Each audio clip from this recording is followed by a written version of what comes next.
السلام علیکم ورحمۃ اللہ وبرکاتہ۔ امید کرتا ہوں کہ تمام دوست خیر و عافیت سے ہوں گے۔ ٹی آر ٹی یعنی میگا ڈی ایس سی کو لے کر ایک نئی اپڈیٹ کے ساتھ میں آپ کے سامنے حاضر ہوا ہوں۔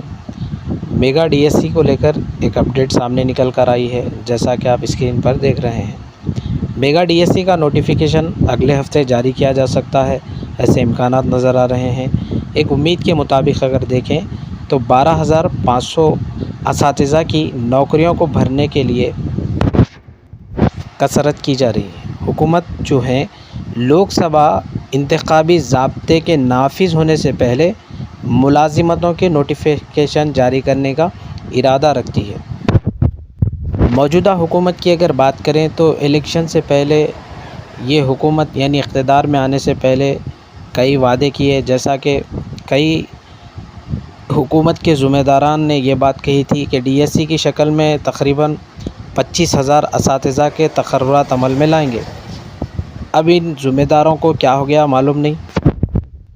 خیر چلیے، سب سے بڑا اہم مسئلہ یہ نکل کر آتا ہے کہ اگر میگا ڈی ایس سی منعقد کیا جاتا ہے تو کیا T R T Urdu medium aspirant کو اس سے کتنا فائدہ ہوگا؟ یہ بات میں اس لیے کہہ رہا ہوں، آدھے سے زائد پوسٹ ریزرو کیے جاتے ہیں۔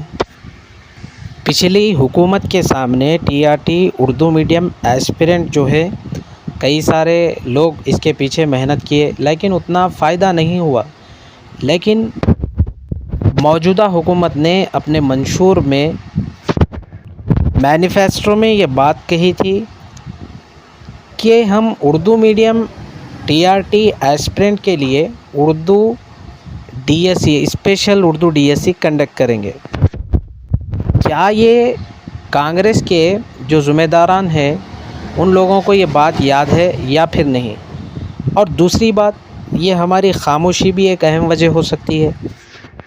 اگر میگا ڈی ایس سی ہوتا ہے 12,500 پوسٹوں کے ساتھ، تو دیکھیے اس سے کوئی خاص فائدہ اردو میڈیم ایسپیرنٹ کو ہونے والا نہیں ہے، کیونکہ کئی پوسٹیں پھر سے ریزرو کی جائیں گی۔ تو میں آپ تمام اہل امیدواروں سے یہ گزارش کرتا ہوں کہ آپ اپنے ایریاز کے جو ایم ایل ایز ہیں ان کو آپ تحریری طور پر یا پھر اورلی طور پر ایک بار ضرور یاد کروائیں کہ آپ نے اقتدار میں آنے سے پہلے یہ وعدہ کیا تھا، اور خاص طور پر کانگریس کے جو مسلم مائنارٹی لیڈرز ہیں، جو اہم شخصیتیں ہیں جنہوں نے مائنارٹی سے یہ کہا تھا کہ آپ کانگریس کو سپورٹ کیجئے، ان سے خاص ملاقات کیجئے۔ جیسا کہ میں کہوں تو غلط نہ ہوگا، محمد شبیر علی، محبوب خان عالم صاحب، خسرو پاشا صاحب، ان کے سامنے ایک مرتبہ، کم سے کم ایک مرتبہ اپنی بات رکھیں تو اس کا فائدہ ہمیں ضرور دیکھنے کو مل سکتا ہے۔